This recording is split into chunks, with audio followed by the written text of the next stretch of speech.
Hey everybody, welcome to my channel. Hope you guys are all doing well. This is the agenda for today's video. This is going to be a relatively short video, but before I dive in, I wanted to quickly invite you guys to join my Discord channel and also to check out my free weekly crypto newsletter. I got a really good group in my Discord channel. It's a very diverse group consisting of people who started investing back in 2013 and even people who just started investing this year. And if you wanted crypto news delivered right to your mailbox, you wanted to learn about platforms I'm using, coins that I'm investing in, or maybe you're just interested in hearing my insights. In that case, I welcome you guys to sign up for my free crypto newsletter. All you need to do is sign up with your email to get free access. With that being said, let's go ahead and dive into this video.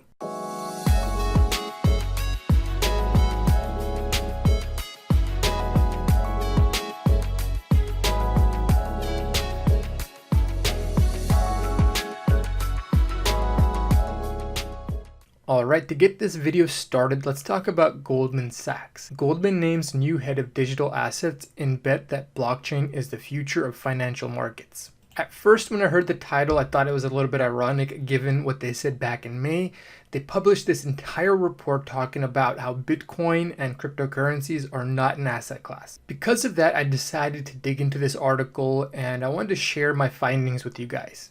The firm made Matthew, a managing director who ran the investment bank's internal funding operation, its new head of digital assets last month, and he's going to be replacing Justin Schmidt, an MIT-educated former crypto trader, and quant who ran Goldman's digital assets team since 2018. The appointment means the newest face of blockchain and cryptocurrency on Wall Street isn't a starry-eyed Bitcoin evangelist or a startup founder, but a 46-year-old veteran of old-school financing markets. My best guess as to why they decided to pivot was because this Justin guy perhaps wasn't producing the results that they wanted, and they wanted to bring in somebody else who had a strong understanding of how the legacy systems worked. This way, they could find a way to bring that blockchain infrastructure to Wall Street and also monetize it.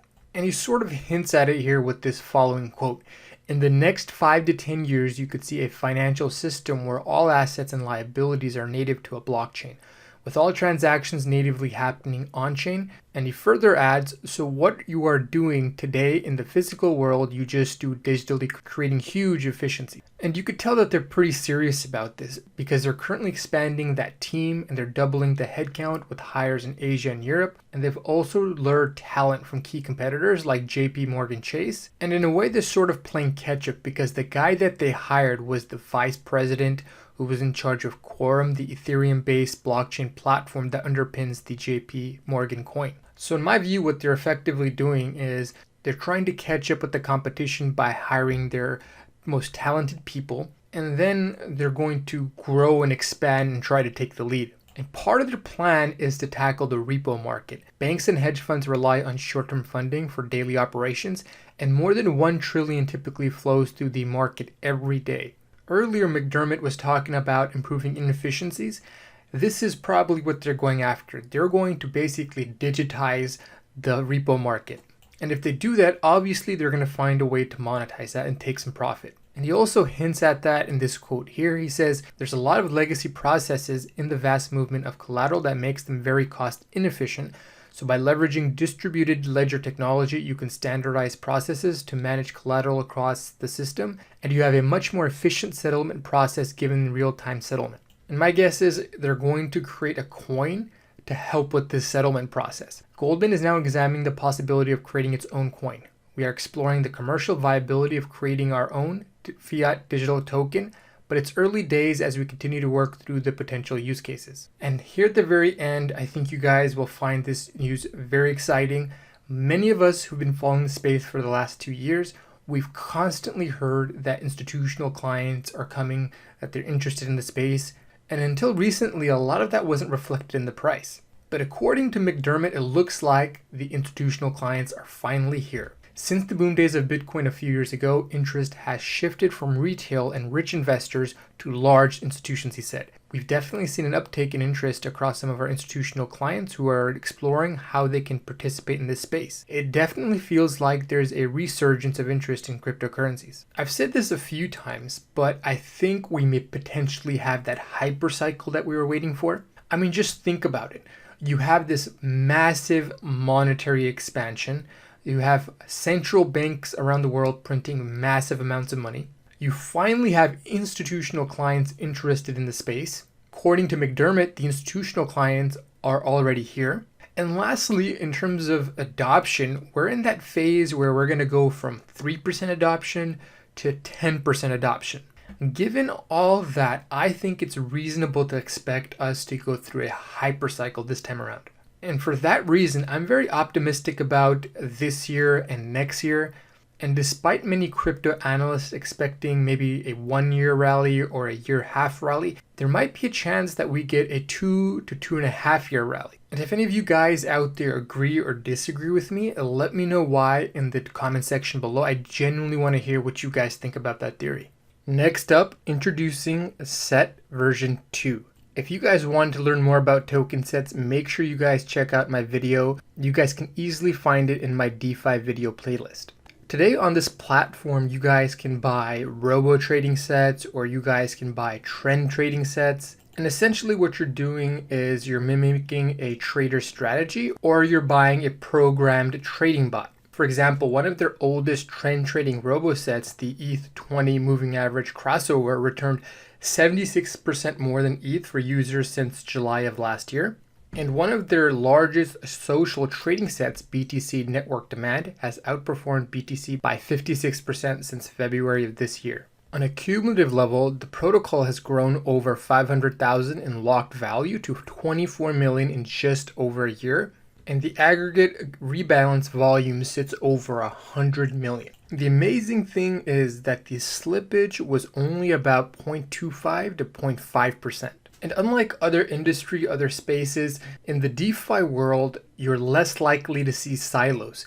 It seems like there's a lot of integration between the various protocols. It's almost like they're forming a web where you see liquidity and value flowing between the protocols without too much friction. And I see that just getting better and better as this space grows and matures. And here are some new features you guys can look forward to in the next coming months. Currently, you can only provide liquidity or you can only purchase using ETH, Wrap Bitcoin, USDC, DAI, and Link, but soon you'll be able to buy using DeFi tokens, additional stable coins, liquidity provider tokens, synthetics, and eventually the entire universe of crypto assets. In my last video, I talked about how Ren VM would allow any token to be synthesized into a synthetic that's tradable on the Ethereum blockchain.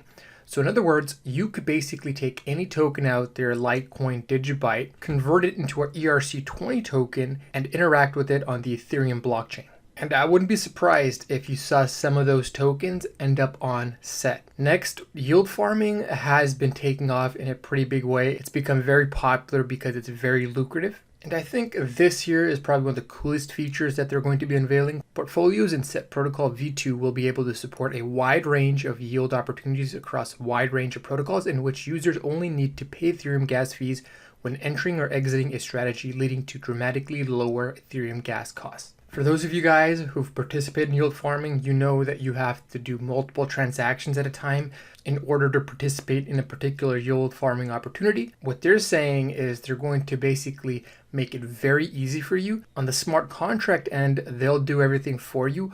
All you need to do is deposit and withdraw when you want to remove your balance.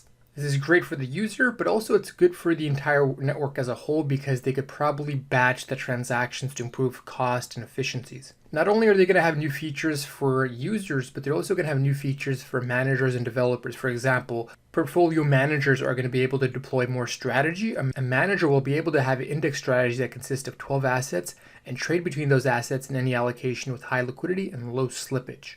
Not only that, but they're also going to support a wide range of trading types. This includes the ability to trade on any decentralized exchange, running auctions for large trades, synthetics trading with no slippage, the flexibility for margin and perpetual futures trading, giving them the right to choose preferred methods for trade execution. And at the beginning, I was alluding to integrations between the various DeFi protocols, and that's exactly what they'll be doing with the next upgrade. Set Protocol version 2 will allow a number of different integrations with popular DeFi protocols such as Balancer, Curve, Synthetics, Aave, and Compound. And by doing this, users will be able to receive airdrops and liquidity mining rewards from these pools. This allows sets to participate in yield-seeking strategies across the entire DeFi spectrum to capitalize on all opportunities. In terms of the timeline, these features are going to start rolling out incrementally over the next few months.